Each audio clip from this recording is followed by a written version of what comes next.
श्रीराम. आपण पसायदान पाहतो आहोत. ज्ञानेश्वरी भावार्थ दीपिका ज्याला म्हटलंय, असा एक अलौकिक ग्रंथ ज्ञानेश्वर महाराजांच्याकडून लिहून झाल्यानंतर तो सद्गुरु कृपेनं संपन्न झाला आहे, पूर्ण झाला आहे असं लक्षात आल्यानंतर सद्गुरूंची प्रसन्नता आणि ग्रंथ लिहिणाऱ्यांची प्रसन्नता या दोन्हीतून जे पसायदान मागितलेलं आहे त्यांनी या ग्रंथाचा शेवट केलेला आहे. हे पसायदान आपण पाहतो आहोत. 9 ओव्या पसायदानाच्या, पण अतिशय पवित्र अशा ओव्या आहेत. तेवढ्या जरी वाचल्या आणि त्याप्रमाणे केलं तरी तो जीव मुक्त होऊन जाईल. नुसत्या वाचणं याचा अर्थ करणं त्याप्रमाणे, पण एवढं सामर्थ्य त्या ओव्यांच्या मध्ये आहे. सर्वच्या सर्व परमार्थ या 9 ओव्यामध्ये आलेला आहे. कोणकोणते विचार ह्याच्यामध्ये आले तर दुसऱ्या आणि तिसऱ्या ओळीमध्ये साधकाची काय तयारी असावी, परमार्थ मार्ग चालत असताना कोणत्या गोष्टी साधकाने मिळवायच्या आहेत ते सांगितलं.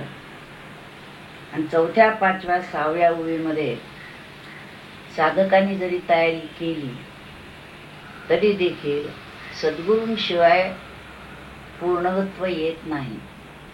संतांची भेट, सद्गुरूंची भेट आवश्यक कशी आहे ते सांगितलं, त्यांची लक्षणं सांगितली. आणि शेवटी मग सर्व सुखी म्हणजे आत्मसुख प्राप्त होईल असं शेवटच्या ओव्यातनं म्हटलेलं आहे. आणि हा होईल दान पसाव असं निवृत्तीनाथांनी म्हटलंय. आज आपण पाहणार आहोत की संत भेट झाल्यानंतर काय होतं. साधक जरी झाला तरी सद्गुरूंची भेट ही अत्यंत आवश्यक आहे. ग्रंथ वाचून पूर्णत्व येणार नाही का? येणार नाही. ग्रंथाने आपल्याला ज्ञान होईल, साधनेचा मार्ग थोडाफार कळेल, तरी देखील सद्गुरु देहाने आपल्या समोर असल्याशिवाय, त्यांचं मार्गदर्शन मिळाल्याशिवाय साधनेतले जे बारकावे आहेत हे आपल्याला कळू शकत नाहीत. आणि ते जेव्हा सद्गुरूंच्या संतांच्या मुखातून स्वानुभवाच्या आधारे जेव्हा आपल्याला ते कळतात तेव्हाच साधकाला आपली वाटचाल पूर्ण करता येते. मग काय काय करायला पाहिजे त्याच्या पहिल्यांदा त्याने सांगितलं, खळांची व्यंकटी सांडली पाहिजे, खलत्व गेलं पाहिजे, सत्कर्मामध्ये रंगता आलं पाहिजे, रती वाढली पाहिजे दिवसेदिवस, आणि भूतमात्रांमध्ये एकमेकाविषयी विलक्षण प्रेम जमलं पाहिजे.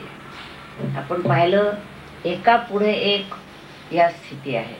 खलत्व गेल्याखेरीज सत्कर्मात रती वाढत नाही, आणि सत्कर्मात रती वाढल्याखेरीज भूतांचं परस्परामध्ये प्रेम जमत नाही. आणखी तुरिताचे तिमिर जाओ, म्हणजे अज्ञानाचा पापाचा अंधकार नष्ट होवो, विश्व स्वधर्म सूर्य पाहो. स्वधर्म सूर्याच्या प्रकाशात साधकांना आपली कर्म करायची आहेत. आणि स्वधर्म कर्म याचा अर्थ, स्वधर्म म्हणजे स्वरूपी राहणे हा स्वधर्म. या तऱ्हेनं स्वरूप बोधाच्या प्रकाशात विश्वाकडे पाहायचं आहे. आणि मग त्या तऱ्हेनं पाहता आलं म्हणजे लक्षात येतं तिन्ही एकच आहे म्हणून. पण तत्पूर्वी ह्या तऱ्हेनं प्रवास करायचा आहे. आणि मग असा जो साधक असेल तो जो जे वांछील तो ते लागो. आता इथे लक्षात आपण घेतो आहे की वांछा याचा अर्थ ज्यांनी एवढी साधना केलेली आहे त्याची वांछा काय असणार आहे. त्याची वांछा असते परमार्थातलंच मला काय ते पाहिजे, मला संसारातली नाही. संसारातून तो विरक्त झाल्याशिवाय, अलिप्त झाल्याशिवाय परमार्थ मार्ग खऱ्या अर्थाने चालताच येत नाही. हेही मी करीन आणि तेही मी करीन नाही, ते करा, परंतु ते करत असताना त्याच्यातून प्राप्तव्य जर काय आहे तर परमेश्वर प्राप्ती, आत्मदर्शन हे प्राप्तव्य आहे. त्यामुळे संसार हे साधन धरून, स्वधर्म कर्म हे साधन धरून आपल्याला जायचंय.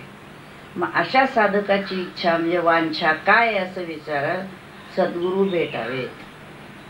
ज्ञानेश्वरांची जी ओवी आचार्योपासनेमध्ये काही हे बिरडे फिटेल, काही तो गुरु भेटेल. हे बिरड म्हणजे दावं जे बांधलेलं आहे संसाराचं, देहबुद्धीचं, हे दावं कधी एकदा फिटेल आणि मला तो गुरु भेटेल. गुरु भेटले तरी सुद्धा इकडलं दावं फिटल्याखेरीज गुरूंची भेट खऱ्या अर्थाने होत नाही. केवळ गुरु दिसले आपल्याला, त्यांचा अनुभव घेतला एवढ्याने भागत नाही, इकडनं सुटायला लागतं. आणि म्हणून क्षुद्र नाशिवंत वांछा अशा साधकाला राहत नाही.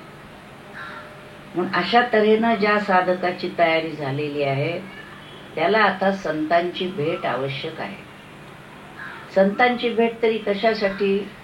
भगवंतांची भेट व्हावी म्हणून संतांची भेट आवश्यक आहे. तुम्ही जर असं म्हणालं की संतांची मध्यस्थी कशाला पाहिजे, आम्ही स्वयं भगवत रूप होऊन जाऊ, तर ही शक्यता नाही आहे. भगवंत जसं म्हणतात, ज्ञानेश्वर महाराज म्हणतात, संत ही माझी रूपडी, मीच संतांच्या रूपाने अवतीर्ण होतो आणि मार्गदर्शन करतो. कारण भगवंतांशी प्रत्यक्ष संवाद साधणं हे जीवाचं काम नाही. म्हणून संतांच्या, सद्गुरूंच्या माध्यमातूनच मार्ग समजून घ्यायला पाहिजे. आणि भगवंताची भेट याचा अर्थ देखील भगवत रूप होऊन राहणं, इथपर्यंत आपल्याला पोचायचं. कारण संत जे आहेत ते मूर्तिमंत ब्रह्म असं म्हटलंय. आणि त्यांचं काम काय? विश्व कल्याणार्थ वावरती. कशासाठी संत या अवनी तलावर आहेत असं जर विचारलं तर विश्वाच्या कल्याणासाठी. तुकोबाचे म्हणतात, आम्ही वैकुंठवासी आलो याची कारण आहे. संत साधना करून पहिल्यांदा साधत असतात, संत होत असतात आणि मग त्यांच्या लक्षात येतं की खरं म्हणजे आपलं हेच काम आहे. लहानपणापासून एक वेगळी जाणीव असते की सामान्य लोकांसारखं जीवन नाही, काहीतरी आपल्याला वेगळं करायचं आहे. पण वेगळं म्हणजे काय हे कळत नसतं. पण सद्गुरू जर भेटले तर ते त्याला सांगतात, हे तुझं काम आहे. जे काही उर्वरित साधना असेल ते करून मोकळा हो आणि इतरांनाही त्याचं मार्गदर्शन मिळेल असं बघ. आणि म्हणून आम्ही वैकुंठवासी जे त्यांनी म्हटलं ते कशासाठी आलो याची कारण आहे. बोलले जे ऋषी साच भावे वर्ताया. ऋषी मुनी जे सांगितलं, उपनिषदी ग्रंथातून जे सांगितलं ते लोकांपर्यंत पोचवण्यासाठी आम्ही आलो. आणि ते पोचवतात ते नुसतं शब्द ज्ञान नसतं, ते अनुभवातून आलेलं ज्ञान असतं. म्हणून त्यांच्याजवळ ती प्रबोध शक्ती असते. त्यांनी बोललेला प्रत्येक शब्द अंतःकरणात जाऊन भिडत असतो. आता आपण संतांची भेट घेत असतो, सामान्य मंडळी ती देह मन बुद्धीच्या पातळीवर भेट घेतो. संतांचं दर्शन कसं घेतो तर आपण जातो. आधी संत असे काय गावोगाव गल्लोगल्ली असत नाहीत, क्वचित एखाद्या ठिकाणी कुठेतरी असतात. गावोगाव जी मंडळी असतात ती असतात, ठीक आहे, काही ना काही करत असतात. बरेच वेळा बुवा महाराज असतात, त्यांचं हेतूही वेगळा असतो, जाणारी मंडळी वेगळी असतात, संसाराच्या गोष्टीसाठी जात असतात. ते परमार्थ सांगतही नाहीत, हे परमार्थ मागतही नाही, तो व्यापारच सगळा वेगळा आहे. परंतु खरेखुरे संत असे क्वचित कुठेतरी असतात. आणि मग त्यांची आपली भेट म्हणजे आपण दर्शन घ्यायला जे जातो ते देह मनबुद्धीच्या पातळीवर, बहुधा देहाच्या पातळीवर. ते कसे आहे, त्यांचं नाव काय, लहान आहेत, मोठे आहे, स्त्री आहे, पुरुष आहे, वगैरे वगैरे आपण बघत असतो. त्यांचा बोध जो आहे तो बोध कळायला त्याच्याकडे जाणाऱ्या साधकाची ही पूर्व तयारी झाल्याशिवाय तो संतांना ओळखूही शकत नाही. म्हणून संतांकडे जे जायचं आहे त्यांच्या बाह्यांगाचं दर्शन घेण्यासाठी नाही, तर त्यांच्या बोधाचं, त्यांच्या उपदेशाचं ग्रहण करण्यासाठी जायचं. आणि म्हणून संत होऊन या संतांची पाहावे असं म्हटलंय. संतांना जर पाहायचं झालं तर आपण संत होऊनच जायला लागतो. किमान पक्षी साधक तरी व्हायला लागतो. मग साधक व्हायचं कसं, संत ओळखायचे कसे, तर ते ग्रंथामध्ये संतांची लक्षणं दिली आहेत. त्यामुळे ग्रंथांचा अभ्यास ज्यांनी केला असेल किंवा कुठे ना कुठेतरी संतांना पाहिलं असेल तर आपल्याला संतांची ओळख पटणं शक्य असतं. नुसता एखाद्याजवळ भाव आहे पुष्कळ म्हणून संतांची भेट झाली असं होत नाही. भावाने आपण जातो, लोटांगणी जातो, डोळ्यात अश्रू काढतो, नमस्कार करतो, तेही आपल्याला आशीर्वाद देतात, पण तेवढ्याने भागत नाही. तो भाव तात्पुरता असतो. संतांना पाहताना देखील प्रकृतीचा निराश करून पाहता आलं पाहिजे. आपली प्रकृती बाजूला सारली पाहिजे, त्यांची प्रकृती बाजूला सारली पाहिजे. आणि मग जसं आपण आरशात पाहताना आरसा बाजूला काढून आपण आपल्याला पाहतो, तसं इथं दोन्ही प्रकृती बाजूला सारून संतांच्या अंतरंगाकडे, चैतन्य रूपाकडे आपल्याला पाहता आलं पाहिजे. संतांकडे पाहताना त्यांचे गुण काय आहेत ते आपल्याला पाहायला पाहिजे. पण गुण काय ह्याचा अर्थ सुद्धा व्यावहारिक गुण नव्हे. ते किती शिकलेले आहेत, त्यांना इतर काय गोष्टी येतात याला महत्व नाही. पारमार्थिक गुण त्यांच्यामध्ये जे काय आहेत, शांती, क्षमा, दया, सहनशीलता, प्रेम, आनंद, करुणा, दया, परोपकार, सगळ्या ह्या ज्या गोष्टी आहेत, ह्या गोष्टी त्यांच्यात किती आहे ते पाहायला पाहिजे. आपण तो घेण्याचा प्रयत्न करायला पाहिजे. तरच आपल्याला खऱ्या अर्थाने संत थोडे थोडे कळतात. सगळे कळतात असं कोणी म्हणत नाही. कुठल्याही सद्गुरूंचा परमशिष्य जरी असला तरी तो असं म्हणत नाही की मला सद्गुरू सगळे कळले. जसं गीता ज्ञानेश्वरीचा किती अभ्यास केला तरी मला गीता संपूर्ण कळली, मला ज्ञानेश्वरी संपूर्ण कळली असं कोणीही म्हणण्याचं धाडस करत नाही. ज्ञानेश्वर महाराज जिथं म्हणतात की थोडं थोडं मी आपलं गीताचा अर्थ सांगण्याचा प्रयत्न करतो, एरवी तरी मी मूर्ख, मला वाचते त्याच्यातलं काही येत नाही, पण केवळ सद्गुरूंची कृपा आहे म्हणून मी हे करतोय असं ते सांगत असतात. त्याचं कारण जितकं ज्ञान खऱ्या अर्थाने होत जातं तितकं आपण अज्ञानी किती आहोत हे लक्षात येतं. की आपल्याला किती गोष्टी माहिती कशा नाही आहेत हे कळायला लागतं. आणि थोडंसं ज्ञान असलं ते आपल्याला सगळं कळतं असं अज्ञान त्याच्याजवळ असतं. फार सांभाळावं लागतं. परमार्थाच्या प्रांतात असं काही सर्टिफिकेट किंवा असं काही दिलं जात नाही की अमके अमके संत, असं नाही आहे. त्याच्या वागण्यावरून, बोलण्यावरून, त्याच्या एकंदर व्यवहारावरून संत ओळखायचे असतात. म्हणून आता हे आजच्या वयाला प्रारंभ करताना आपण बघणार आहोत की संत कसे असतात. वर्षत सकळ मंगळी ईश्वर निष्ठांची मांदियाळी अनवरत भूमंडळी भेट तू या भूता. काय म्हणतात त्याच्यामध्ये, वर्षत सकळ मंगळी ही सगळी जी लक्षणं सांगितली आहेत, ह्या तिन्ही ओळ्यामध्ये ती संतांची लक्षणं सांगितली.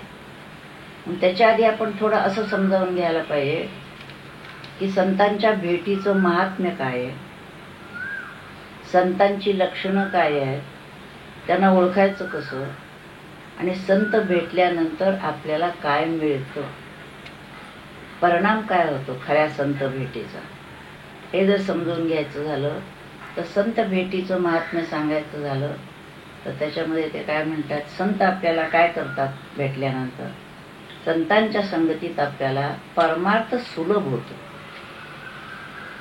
जो परमार्थ आपल्याला अवघड वाटत असतो, समर्थांनी म्हटलं तसं, आहे तरी परम सुगम परी जनासी झाला दुर्गम का जयाचे चुकले वर्म सत्समागमाकडे. संतांची संगती नसल्यामुळे सुलभ असलेला परमार्थ आपल्याला अवघड झालेला आहे. परमार्थ अवघड झाला याचं कारण आपणच आपल्याला अवघड झालेलो आहोत. मन जर आपलं स्वच्छ असेल, बुद्धी स्वच्छ असेल, देहाचे सगळे व्यापार संस्कार चांगले असतील तर परमार्थ अवघड काही नाही. परंतु आपणच असं काही आपले जीवन बनवून टाकलेले आहे, आपल्या सवयी संस्कार असे काही चमत्कारिक केलेले आहेत की लहान मूल जसं जन्माला आलं म्हणजे शुद्ध असतं, ते अनेक संस्कार करून करून करून आपण त्याला अशुद्ध करतो. इतके स्वार्थाचे संस्कार त्याला शिकवतो. म्हणून खरं बाल ब्रह्मच म्हटलेलं असतं. मन अतिशय निर्मळ असतं. आपण त्याला शिकवत असतो असं कसं चालेल, व्यवहारात असं केलं पाहिजे, तसं केलं पाहिजे, तसं केलं, त्याला बनवत असतो आपण तसे असतो आणि इतरांनाही बनवतो तशी परिस्थिती. पण नाहीतर संतांच्या संगतीत गेलो की हळूहळू ते पुन्हा आपल्याला लहान व्हायला शिकवतात. याचा अर्थ ह्या ज्या उपाधी आपण घेतलेल्या असतात नाना गोष्टींच्या, त्या काढून टाकून शुद्ध कसं व्हायचं ते शिकवतात. आणि त्यांच्या संगतीत आपल्याला परमार्थ सुलभ होतो, परमार्थाचं मार्गदर्शन मिळतं. परमार्थाचा मार्ग चालत असताना साधनेत जे काही अडथळे येतील ते दूर करायचं काम संत सद्गुरू करत असतात. परमार्थातले अडथळे याचा अर्थ ध्यान लागत नाही, नामात मन रंगत नाही, गीता ज्ञानेश्वरीचे अर्थ कळत नाही, ते आपल्याला समजावून सांगतात काय आहे ते. आणि त्याचबरोबर तो साधक जर खरोखरच जिद्दीनं मला हेच आयुष्यात मिळवायचं आहे म्हणून जर प्रयत्न करत असेल तर त्याच्या ऐहिक अडचणी देखील त्याच्या साधनेला पुरेशा होतील एवढे दूर करतात किंवा ती दृष्टी त्याला देतात की ज्याला तू अडथळा असं समजतोय हा अडथळा नाहीये, किंबहुना जी परिस्थिती तू म्हणतोयस ती तुझ्या साधनेला उपयोगीच आहे, अशा तऱ्हेची दिशा त्याला देतात. त्यामुळे अडथळे दूर करण्याचं काम ते करतात. त्याच्या पारमार्थिक इच्छा पूर्ण करायचं काम संत करतात. नामात रंगत नाहीस या पद्धतीनं नाम घे, ध्यान लागत नाही या पद्धतीनं ध्यान कर, बस माझ्यासमोर मी सांगतो तुला त्याप्रमाणे कर. नाना प्रकारच्या विकाराने आपलं मन दुष्ट झालेलं असतं. कामना, क्रोध, लोभ, मत्सर, दंभ, अहंकार. कोणी असं म्हणू शकणार नाही की हे विकार माझ्यात नाही. कुणाला म्हणता येणार, कमी जास्त प्रमाणाच आहे, पण आहे. हे माझ्यात काही नाही हे म्हणणं हा देखील एक अहंकाराचं स्वरूप आहे. कारण आत्मारूप जर आपण असो तर विकाराचा संबंधच येत नाही. त्यामुळे तिथं पोचेपर्यंत हे विकार आहेतच. पण हे विकार देखील हळूहळू झिजत जाऊन कमी करण्याचं काम आणि पारमार्थिक गुण देण्याचं काम हे संत करत असतात.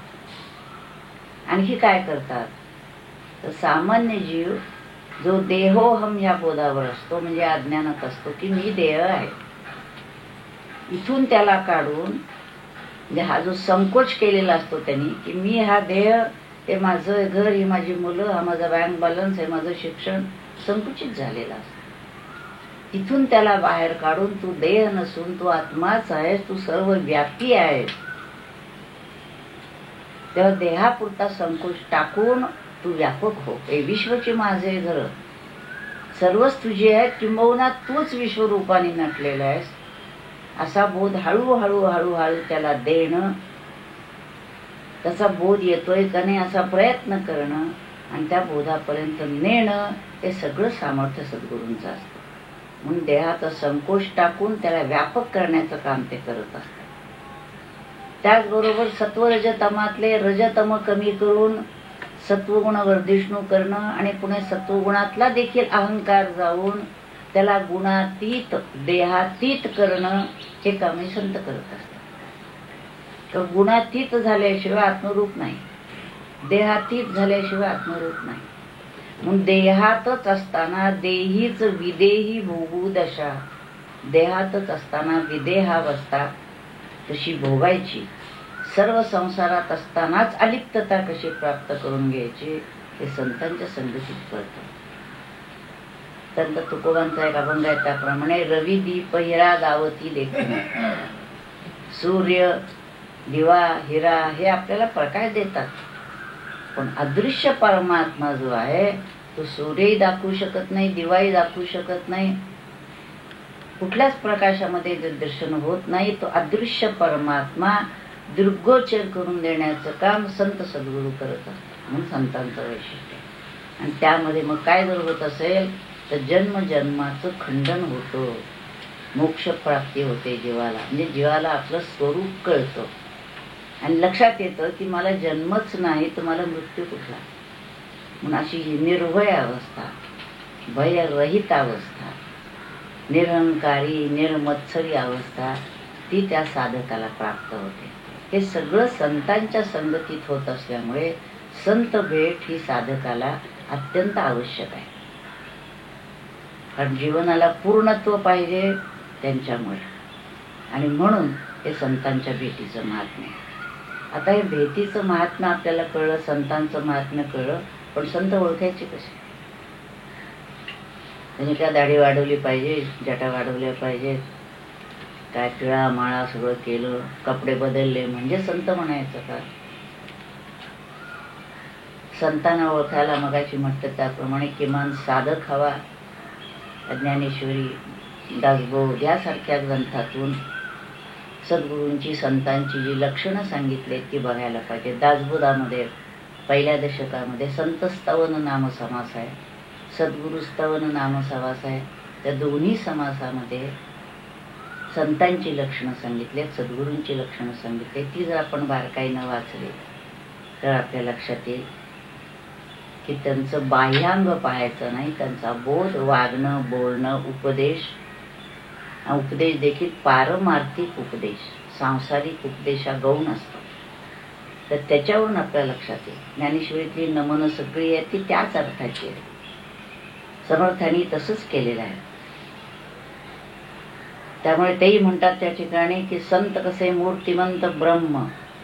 संत म्हणजे स्वरूप, जे आपलं मूळ स्वरूप आहे तेच संत असतात. आणि स्वरूप म्हणजे संत, अत्यंत स्थिर त्या स्वरूपाच्या ठिकाणी राहिलेले ते संत. आणखी एक व्याख्या केली आहे समर्थांनी, जो जाणेल भगवंत तया नाव बोली जे संत. जो भगवंतांना जाणतो तो संत, आणि जाणतो याचाच अर्थ तो स्वयं भगवत रूप होऊन राहतो तो संत आहे. सच्चिदानंद स्वरूप असं संतांचं लक्षण सांगितलं. ज्ञानेश्वर महाराजांनी अनेक ठिकाणी जिथं जिथं या महात्म्यांचं संतांचं वर्णन येतं तिथं फार सुंदर ओव्या सांगितले. आपण थोडे समजून घेऊ. ते काय म्हणतात, ते चालते ज्ञानाचे बिंब, तयाचे अवयव हे सुखाचे कोंब, येर माणूसपणा हे भांब लौकिक भागू. ते माणसासारखे दिसतात पण ते मनुष्य नाही, ते ज्ञानाचं बिंबच जणू चालतं बोलत आहे. सुखाचे कोंब आहेत त्यांचे अवयव, म्हणजे ते ज्याच्याकडे पाहतील, ज्याला स्पर्श करतील, जो कोणी त्यांच्या सान्निध्यात जाईल त्याला तेवढ्या काळात का विना आनंदच आनंद मिळत असतो. जितकी त्याची तयारी असेल त्याप्रमाणे आनंद मिळतो. सात्विक असेल त्याला त्याच्या सान्निध्य गेल्यानंतर सगळ्या शंकांचं निरसन होतं, वाटलं ते विचारताही येतं, पण तो आनंद होतो. एका ठिकाणी म्हणतात, जे परिणामा निघाले कोंब, परिणाम स्वरूप स्थिती त्याला निघालेले कोंब, कोंब म्हटलंय, काष्ट नाही म्हटलं, परिणामा निघाले कोंब, ते सत्वाचे सात्विक किंवा जयाचे नाव तीर्थराव, असं निर्णय त्यांनी ओव्या घेतले. जे ज्ञान गंगे नहाले, पूर्णता जेवून धाले. तृप्त कशाने झालेत? बंगला बांधला म्हणून नाही, गाडी घेतली म्हणून नाही, आत्मरूप झाल्यामुळे तृप्त झालेले. म्हणून जे वैराग्यशील आहेत, ज्यांच्याजवळ विवेक आहे, संयमित जीवन आहे, शांती आहे, प्रसन्नता आहे, अखंड अनुसंधान आहे, असे जे आहेत त्याला संत असं म्हटलेलं आहे. त्यांच्या सान्निध्यात गेल्याना तेच गोष्टी मिळत असतात. आता काही संतांच्या मध्ये दोन प्रकार आहेत. काही संत स्वतः पुरते जगत असतात आणि काही संत जे आहेत ते जगासाठी जगत असतात. स्वतः पूर्ण होतात आणि त्यांच्या सद्गुरूंनी दिलेलं काम, संप्रदायाने दिलेलं काम करणं, याचा अर्थ सामान्य लोकांच्या मध्ये या परमार्थाची ओळख करून देणं, जीवनात त्याची आवश्यकता काय आहे, तो मार्ग कसा चालायचा हे सांगणं, यासाठी ते जगत असतात. म्हणून संतांच्या मध्ये आपल्याला उपयोगी कोण असं जर विचारलं तर स्वतः पुरते जे राहतात त्याचा आपल्याला उपयोग होत नाही. तर जे समाजात येऊन लोकांच्यात मिसळून काम करत असतात, सांगत असतात, त्यांचा उपयोग आपल्याला जास्त. अर्थात लोकात याचा अर्थ ज्याला त्याची आवडच नसेल त्याच्यात उपयोग काही होत नाही. रस्त्यात एखाद्याला थांबवून जर त्याला म्हटलं चल तुला मी उपदेश करतो तर त्याचा उपयोग होत नाही. थोडा तरी मुमुक्षू पाहिजे. काहींच्यात ते सामर्थ्य असतं की बद्ध व्यक्तीला देखील त्यांच्याकडे जर आली तर त्याला दाखवून देतात की हे जीवन खरं नव्हे, खरं जीवन तुला जर हवं असेल, शाश्वत सुख पाहिजे असेल तर हा मार्गावरच तुला मिळणार आहे. त्यामुळे बद्धाचे मुमुक्षू करणं, मुमुक्षूचे साधक करणं, साधकांचं सिद्ध करणं, हे सगळं काम संत करत असतात. म्हणून इथे जे म्हटलंय वर्षत सकळ मंगळी, मांगल्याचा वर्षाव करणारे संत असतात. काय मंगल आहे? ध्यान, नाम, पूजा, ग्रंथ वाचन, दान, परोपकार, ह्या सगळ्या गोष्टी या मंगल आहेत. मग अमंगल काय आहे? अमंगल जे आहे तो जो व्यवहारात आपण करत असतो, स्वार्थाचा व्यवहार, खोटं नाटं बोलणं, लबाडी, दुसऱ्याला फसवणं, ठकवणं, दुसऱ्याला दुःख देणं, परपीडा करणं, ते अमंगल आहे. ते संतांच्या जवळ असणार नाही. त्यांची प्रत्येक कृती ही दुसऱ्याला आनंद देणारी, त्याचं कल्याण करणारी असते. मग वर्षत सकळ मंगळी, मांगल्याचा वर्षाव करणारे असतात. ईश्वरनिष्ठांची मांदियाळी, ते कसे असतात? ईश्वरनिष्ठ असतात. आपल्याला वाटते की आपण ईश्वरनिष्ठ आहोत, असे असत नाही. थोडा ईश्वरावर विश्वास असतो. आपल्या मनाप्रमाणे परमेश्वर असला, करत असला, होत असलं, काय परमेश्वराने झालं असं आपण म्हणतो. पुष्कळ माझ्यामुळेच झालं म्हणतो, पण कुठेतरी शब्द वापरतो, आहे परमेश्वराची कृपा आहे असं म्हणतो, पण आतून वाटत असतं की मीच केलेलं आहे सगळं. त्याच्यानंतर श्रद्धा येते आणि त्याच्यानंतर निष्ठा येते. निष्ठा ही अशी आहे की ती निष्ठा कधीही चळत ढळत नाही. भगवंतांच्या ठिकाणी एकदा निष्ठा जडली की काय वाटेल ते झालं तरी त्याची निष्ठा कधीही डळमळीत होत नाही. तशी संतांची निष्ठा, काहीही घडलं तरी परमेश्वराची कृपाच आहे अशी त्यांची निष्ठा असते. कारण त्यांनी त्याला पक्क धरलेलं असतं आणि हा जे काही करेल ते माझ्या कल्याणाचंच आहे भगवंत, अशी त्यांची भूमिका असते. म्हणून ते ईश्वरनिष्ठ. आणि ईश्वरनिष्ठांची मांदी आळी, अनवरत भूमंडळी भेटतू या भूता. हा जो साधक आहे याला ईश्वरनिष्ठ संत भेटू देत, आणि एकच भेटू देत नको, मांदी आळी भेटू देत. एकच संत भेटून चालत नाही. कारण काय? तर एखाद्या ठिकाणी आपण गेलो, संत सद्गुरू भेटले, त्यांनी आपल्याला काय उपदेश केला, तिथून आपण परत आलो, पुन्हा आलो ते संसारामध्ये. अखंड जागृत ठेवण्यासाठी पुन्हा पुन्हा जर संतांची भेट झाली नाही तर तो बोध ढासळण्याची शक्यता आहे. कारण संबंधी 24 तास आपण संसारातच असतो.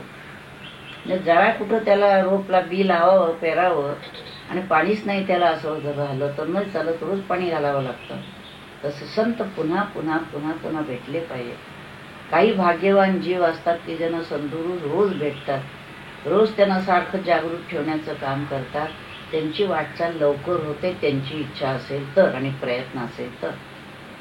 मी तर म्हणतात ईश्वरनिष्ठांची मांदी आळी, अनवरत, अखंडित, खंड नाही होता कामा, या भूमंडळात त्याला भेटत जावं. तू जिथं जाईल तिथं त्याला संत भेटो. तिथं संत मिळायला पाहिजे तेवढे. मग निदान ग्रंथांची संगती, एकदा बोध मिळाला, आता निदान त्यांचे ग्रंथ वाचून पुन्हा पुन्हा त्यांनी सांगितलेला बोध जागृत करणं. पुष्कळ मंडळी अशी असतात, एकदा अनुग्रह घेतला की नाहीसेच होतात कुठेतरी, आता उपयोग होत नाही. पुन्हा पुन्हा यायला पाहिजे, श्रवण केलं पाहिजे, त्या वातावरणात आलं पाहिजे. संत आपल्या समोर सद्गुरू असतील तर ते भेटलं पाहिजे, साधना केली पाहिजे समोर बसून. आपल्या काही चुका असल्या तर समजून घेतल्या पाहिजे. संतांना समजतात, तुम्ही समोर येऊन बसल्यानंतर काय बरोबर चाललंय.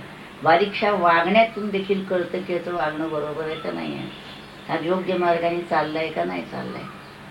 म्हणून ईश्वरनिष्ठांची मांदी आळी, अनवरत भूमंडळी भेटतू या भूता. आता पुढच्या ओवीत देखील कसे संत असतात त्याचंच वर्णन आहे. चला कल्पतरूंचे आरव. कल्पतरू, कल्पवृक्ष, कामधेनू, चिंतामणी, या अशा काही कल्पना आहेत की त्याच्यापासून आपण मागितलं ते मिळतं. जी इच्छा करावी ते मिळतं. कल्पतरूच्या खाली बसला आणि मागितलं काय अमुक हवंय समोर. पण कल्पतरू जे देतात ते ऐहिकातलं देतात, पारमार्थिकातलं काही देत नाही. आणि संत सद्गुरू जे असतात ते जे देतात ते पारमार्थिक इच्छा पूर्ण करतात. साधकाने जर पारमार्थिक इच्छा केली तर ती पुरवण्याचं काम हे कल्पतरू करत असतात. बरे कल्पतरू असतात कसे? चला कल्पतरूंचे. चला म्हणजे चालते बोलते, ते कल्पतरू एका ठिकाणी असतात. आणि चालते बोलते असतात. समोर त्यांचं जीवन आपल्याला पाहता येतं. ते कसे आहेत, कसे बोलतात, काय करतात, काय नाही. नुसते प्रवचन ऐकलं, प्रवचन छान झालं हो, पण त्यांचं जीवन कसं आहे, ते कसे राहतात, जीवनात त्यांच्या ते आदर्श उतरला आहे का नाही हे पाहायला पाहिजे. आणि काय बरं, कल्पतरूंचे हे उपमा दिलेले आहेत दोन्ही तिने. आरव म्हटलेलं आहे त्याने. आरव म्हणजे कोंब. कल्पतरू म्हटलं म्हणजे आपल्या डोळ्यासमोर असं माहित त्याचं खोड उभं राहतं लाकडाचं. तसे ते कठोर आहेत का? सद्गुरू कठोर नसतात, संत कठोर नसतात. कल्पतरू जसं ऐहिक देतात तसं हे पारमार्थिक इच्छा पूर्ण करतात. पण पूर्ण करत असताना देखील चालते बोलते असल्यामुळे आपल्याला त्यांच्याशी संवाद साधता येतो. आणि शिवाय ते कल्पतरूंचे आरव म्हणजे कोवळे कोवळे कोंब, इतके ते मृदू अंतःकरणाचे असतात, कठोर अंतःकरणाचे नाही. त्यांना सर्वांच्या विषयी एक विलक्षण कणव असते, करुणा असते. की काय करावं या अज्ञानी जीवाला कळत नाही आहे. तो सुखदुःखात बुड्या मारत बसलेला आहे. वस्तुतः तो स्वयं आनंद रूप आहे. एक आनंदच फक्त भगवंतांनी पसरवलेला आहे सगळीकडे. असं असताना हा दुःखात सापडतो केवळ त्याच्याच कल्पनांमुळे. आत्मैव आत्मनो बंधू आत्मैव रिपुर आत्मना. आपणच आपला बंधू, आपणच आपले शत्रू. आपल्याच कल्पनेनं आपण शत्रू बनतो. कुणाबद्दल तरी गैरसमज, कुणाबद्दल तरी शंका. निशंक मन नाहीच कधी. प्रत्येकाबद्दल गैरसमज, असं तर नाही होणार, तसं तर नाही होणार, तसं तर नाही होणार. सावध असणं आणि गैरसमज असणं यात फरक आहे. सावध असायला पाहिजे, गैरसमज असू नये. म्हणून या ठिकाणी त्यांनी म्हटलंय चालते बोलते कल्पतरूंचे आरव म्हणजे कोवळे कोंब असे हे संत असतात. आणखी काय असतं? चेतना चिंतामणींचे गाव. चिंतामणी रत्न ते असं आहे की तुम्ही जी इच्छा कराल ते मिळते. ते देखील ऐहिक इच्छा. पुन्हा चिंतामणी देखील आपल्याला पारमार्थिक देत नाही. त्यामुळे हे पारमार्थिक तर देतात. चिंतामणीचं जसं मागितल्यावर देण्याची त्याची क्षमता आहे, तसे यांच्यामध्ये पारमार्थिक मागाल ते देण्याची क्षमता आहे. पण असे चिंतामणी एखादा नव्हे, चिंतामणीचे गाव म्हटलंय. प्रत्येकाच्या घरात चिंतामणी असावा, तसं संत हे सुखाचे चिंतामणी. सुखाची देवघेव चालते तिथे. एखाद्याने म्हटलं तुम्हाला सुख हवं का, आत्मसुख, तुम्हाला लावू माझ्याकडे पुष्कळ आहे, तुम्हालाच हवं असलं तरी देव. ज्या ठिकाणीची सुखाची देवाणघेवाण चालतं, प्रत्येकाच्याकडे चिंतामणी आहे संतांच्या रूपाने. आपण काय करतो, त्यांचा एक फोटो आणून लावतो घरामध्ये, त्याला एक हार घालतो, संपलं. तेवढ्यानी सुख होत नाही. आहे अगदीच काहीतरी नटनट्यांचे फोटो लावण्यापेक्षा संतांचा लावते, ठीक आहे, तर तेवढ्यावर भागत नाही. ते नुसतं फोटोवर हार घालून आरत्या वळून होणार नाही. ते जे आहेत ते आपल्यात कसं येईल असा प्रयत्न केला पाहिजे, जिद्दीनं प्रयत्न केला. असं जर आपण करत राहिलो तर मग संत हे चिंतामणी. तर काय आहे, ह्या उपमा ते देतात आणि पुन्हा त्याच्यामध्ये म्हणतात त्यातलं न्यून काय ते सांगतात. आणि शेवटी म्हणावं लागतं की संत हे निरुपमा आहे, त्यांना उपमा कशाची देता येत नाही. जसं ज्ञानेश्वरी ग्रंथाला स्वामी म्हटलं, ज्ञानेश्वर महाराजांनी नाही अनेक उपमा देऊन पाहिल्या, त्यांनी सांगितलं नाही, उपमेत तो बसत नाही. तसं इथं ते म्हणतात चेतना चिंतामणींचे गाव तसे संत आहेत. इथं सुद्धा चेतना चिंतामणी. मागच्या चरणात म्हटलं जसं ते चलाचल तरुणचे चालते बोलते, तसे चिंतामणी देखील दगडासारखे नाहीत पडलेले, चालते बोलते. चिंतामणी अशी गावच्या गावं असू देत, जिथं बघावं तिथं चिंतामणी रत्न, जिथं बघावं तिथं संत. काय आहे, ज्ञानेश्वर महाराज असा एक उंचीवर आहेत की त्यांना कल्पनाच नाही आम्ही कशा आहोत.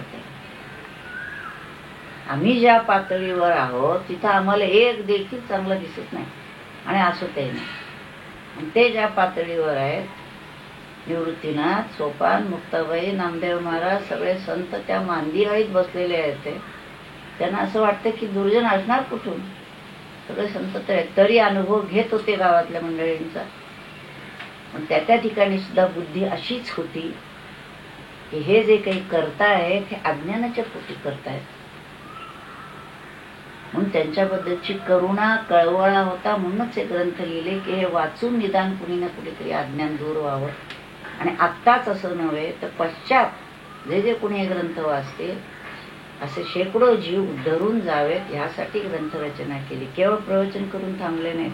ग्रंथाचा उपयोग हा असतो की प्रवचन हे तात्पुरतं होतं, पण ग्रंथाच्या रूपाने तो जर आला विचार तर तो पुन्हा पुन्हा दीर्घकालपर्यंत परिणाम करतो. जशी गीता 5000 वर्ष झाली अजून उपयोगी आहे. वाचली तर, समजली तर, त्याप्रमाणे केलं तर. तर जर तरच्या गोष्टी आहेत. त्यामुळे गीतेला सुद्धा नुसती ठेवली, नळ कुंकू व्हायला नमस्कार केला तो होणार नाही.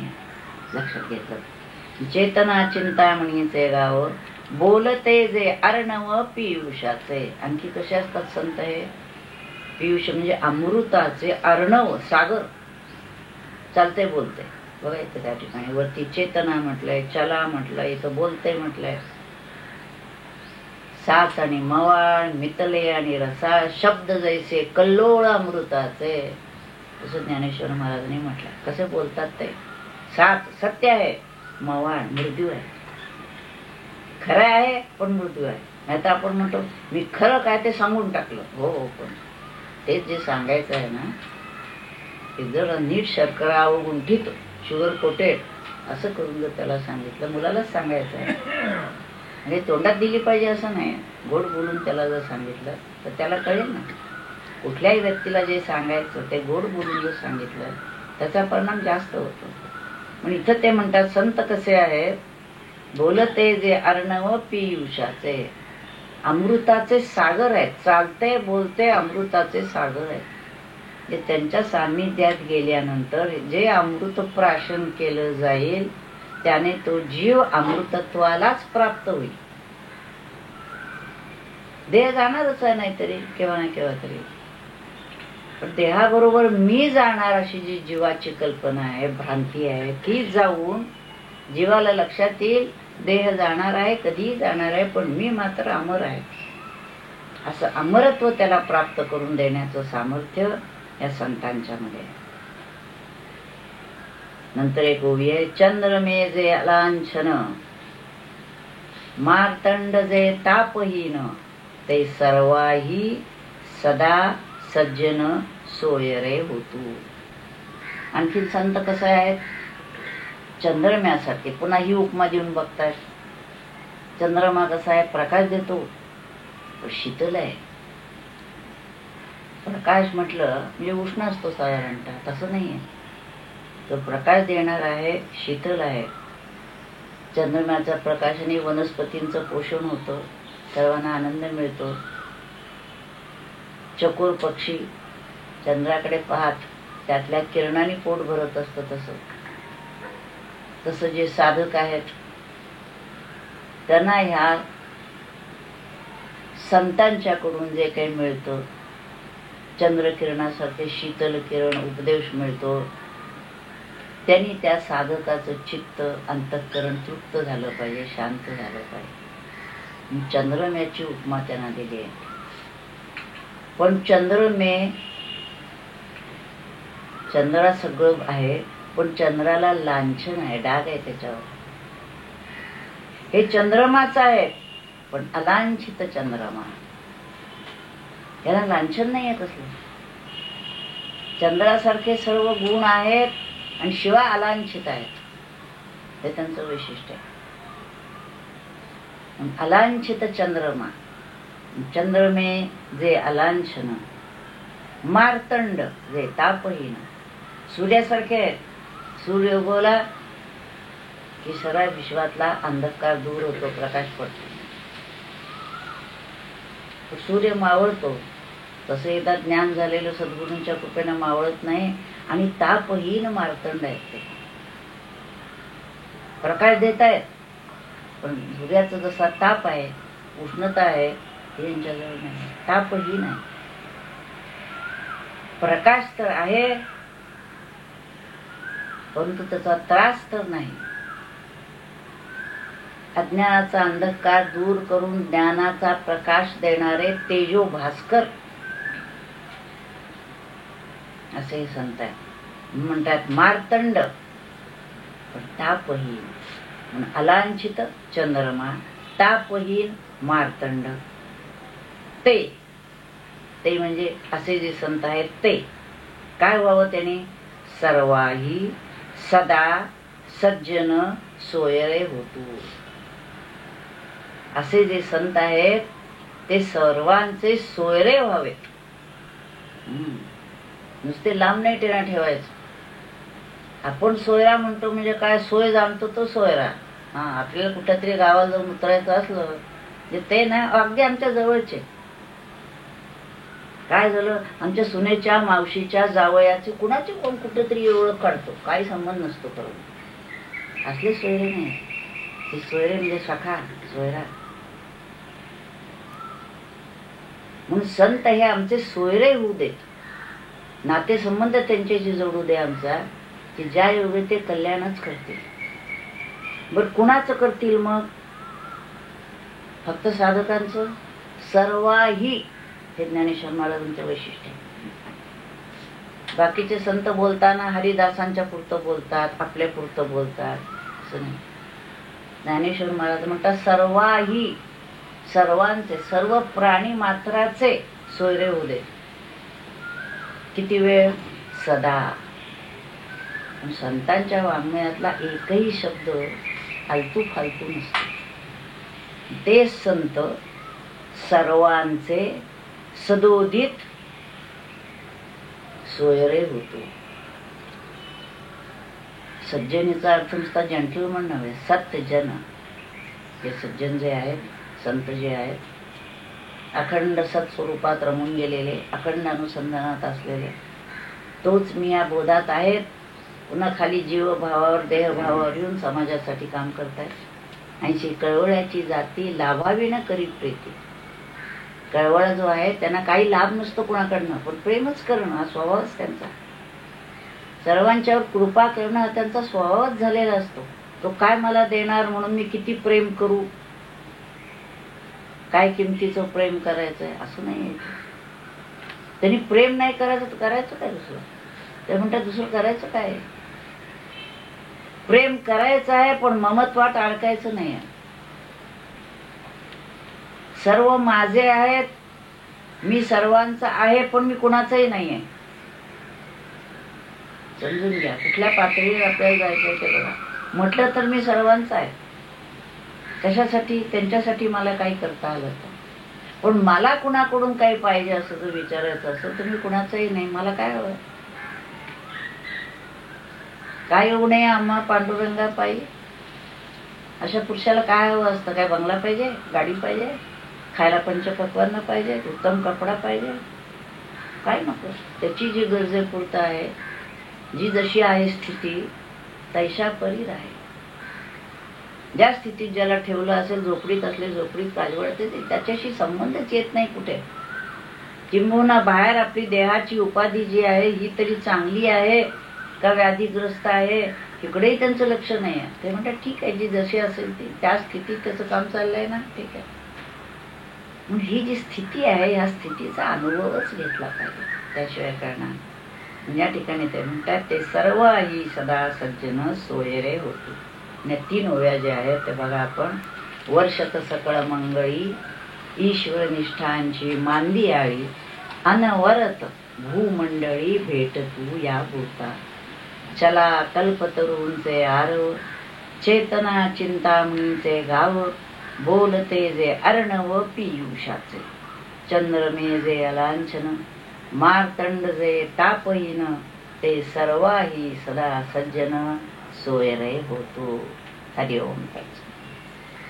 नमितो योगी थोर विरागी, तत्वज्ञानी संत, तो सत्कविवर परात्पर ज्ञानदेव भगवंत.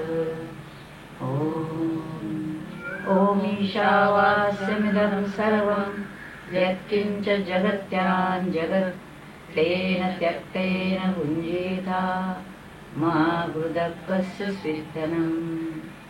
ओम शांति शांति शांति.